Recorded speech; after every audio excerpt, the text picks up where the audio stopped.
She left me for a life of chaos and thrills. Now she's calling me at 2 a.m., begging for help. Hey Reddit. She left me because I was too boring. That's what she said when she packed her bags, tossing years of our life together into a suitcase without a second thought. I was predictable, steady, safe, words she made sound like insults. She wanted excitement, chaos, the thrill of the unknown. And apparently, that meant running off with some guy she barely knew, a so-called free spirit who lived life on the edge. I didn't fight her on it. I should have, maybe. I should have begged, pleaded, done something. But I was too stunned, too numb to process the fact that the woman I had built my life around was walking away as if none of it had ever mattered. I just stood there, silent, as she slammed the door behind her. I told myself I'd be fine, that I'd move on. But the truth was, it wrecked me.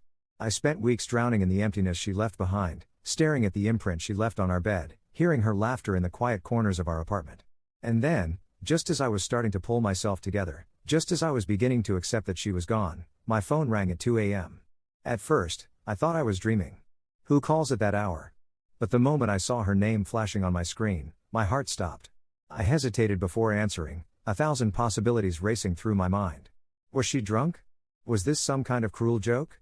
But the second I picked up, I knew something was wrong. Her voice was shaking, frantic, barely above a whisper. She sounded nothing like the woman who had left me for a life of adventure. She was terrified. She kept saying my name, over and over, as if just hearing my voice was keeping her grounded. I asked her what was wrong, but all she managed to get out was I made a mistake. I need help. Please. The sound of her ragged breathing filled the silence, and my stomach twisted with a dread I couldn't explain. I wanted to ask her why she was calling me of all people. What happened to the thrilling life she had chosen over me? But those questions could wait. Right now, she was in trouble, and no matter how much she had hurt me, I couldn't ignore that. I told her to tell me where she was, but she kept stumbling over her words, her voice breaking like she was on the verge of a panic attack. I could hear something in the background, a noise I couldn't quite place. It wasn't traffic, wasn't music. It was muffled, distant, but unmistakably bad. A crash, a shout, a sound that sent ice through my veins. She whimpered, then the call cut off. Just like that, silence. I called her back immediately, but it went straight to voicemail. I sat there for a moment, my mind racing, debating what to do. She had left me. She had chosen chaos. But still, my hands were already grabbing my keys before I could talk myself out of it. The last time I had heard about her, she was living with that guy, the one who had promised her adventure and excitement. I didn't know much about him, just that he was one of those reckless types, always chasing the next high, the next thrill, no matter the cost. I had never trusted him, but she had been blinded by the adrenaline rush, convinced he was everything I wasn't. And now, she was calling me for help. That alone told me everything I needed to know. Whatever fantasy she had been chasing had come crashing down. I drove faster than I ever had in my life, my mind replaying the sound of her voice, the way it cracked, the fear behind every word. I didn't know what I was walking into, but I knew one thing, she was in danger. And whether she deserved my help or not didn't matter. When I pulled up to the address I remembered, the place was a disaster. The front door was wide open, hanging off its hinges like someone had kicked it in. The lights inside flickered, casting eerie shadows across the walls. The whole place reeked of alcohol, smoke, and something else I couldn't quite place, something metallic, something wrong. My heart pounded as I stepped inside, calling her name, but there was no answer. The living room looked like a war zone. Furniture overturned, shattered glass glistening on the floor, dark stains smeared across the walls. My stomach twisted. I moved cautiously, every step making the floorboards creak beneath me. The silence was suffocating. And then, from the back room, I heard it, a faint, broken sob. I followed the sound, my pulse hammering in my ears. The door was slightly open, and when I pushed it, my breath caught in my throat. She was there, curled up in the corner, her arms wrapped around her knees. Her hair was a mess, her face streaked with tears. Her clothes were torn, and there was a bruise forming on her cheek. But it was her eyes that shook me the most. They were filled with something I had never seen in her before. Pure, unfiltered terror. The moment she saw me, she choked out my name, and before I could say anything, she threw herself into my arms, shaking like a leaf. I held her, my mind spinning, trying to process what had happened. She kept mumbling apologies, over and over, saying she had been stupid, that she should have never left, that she had made the worst mistake of her life. I wanted to ask what happened, but I could feel her trembling, her breath coming in short, panicked gasps.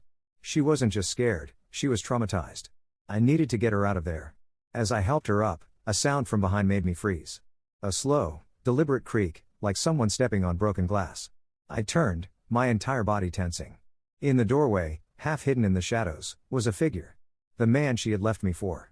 But he wasn't the cocky, charming guy I had seen in pictures. His eyes were wild, bloodshot, filled with something unhinged.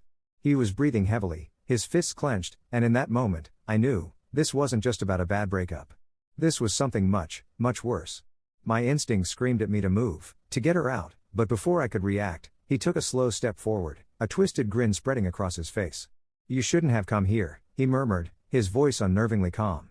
I tightened my grip on her, my heart hammering as I realized just how deep into this nightmare she had fallen.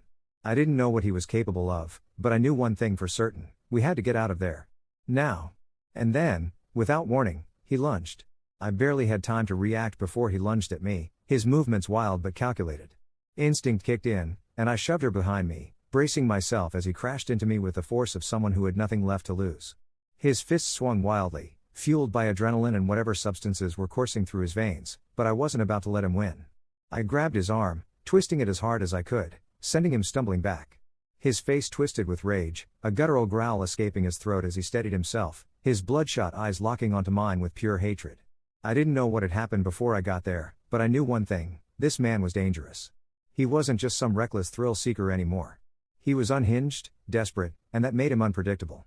Behind me, she whimpered, clutching my arm as if letting go would send her spiraling back into the nightmare she had barely escaped from.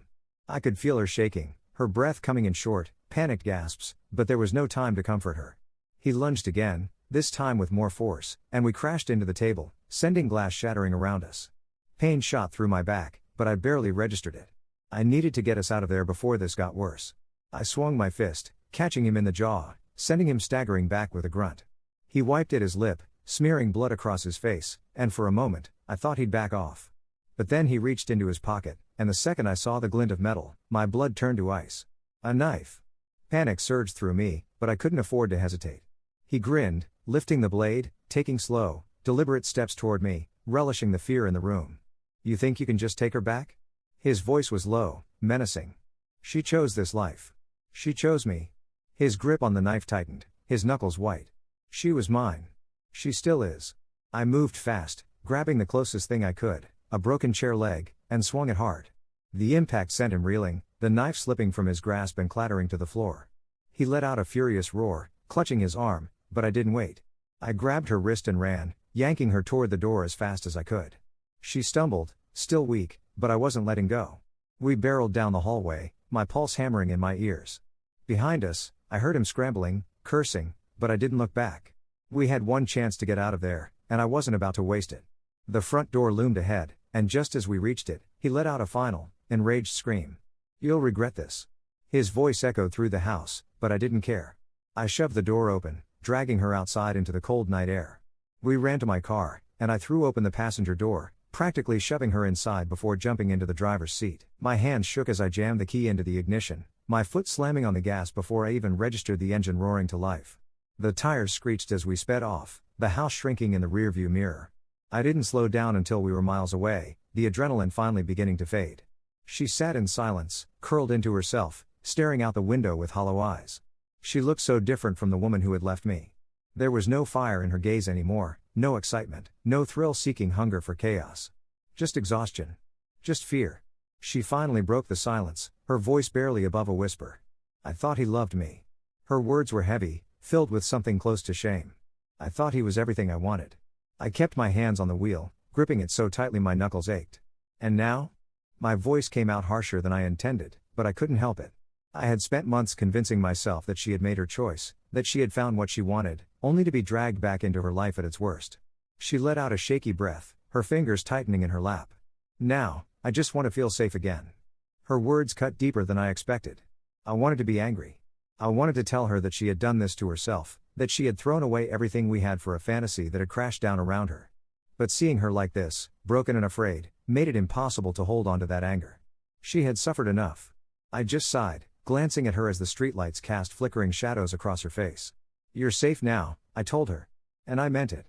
I drove straight to my apartment, not even bothering to ask where she wanted to go. She didn't argue. When we got inside, she hesitated at the door, as if afraid to step in, as if afraid she didn't belong there anymore. But when I nodded toward the couch, she slowly walked over and sank onto it, her entire body folding in on itself. I grabbed a blanket and draped it over her shoulders. She clutched it like a lifeline, and for a long time, neither of us spoke. I wanted to ask her so many things. What had really happened? How long had she been trapped in that nightmare? Why had it taken her so long to realize that the life she had chosen wasn't what she thought it would be? But I knew none of it mattered in that moment. She had finally seen the truth, and she had come back, not for love, not for a second chance, but because she had nowhere else to turn. And that was enough. As she drifted off into an exhausted sleep, I sat across from her, watching the steady rise and fall of her chest. I had thought this part of my life was over, that I had moved on, that she was just a painful memory. But now, here she was, asleep in my apartment, the past crashing back into my present with no warning. I didn't know what came next, didn't know if this was just a temporary safe haven or something more. But one thing was clear, our story wasn't over yet. Not by a long shot.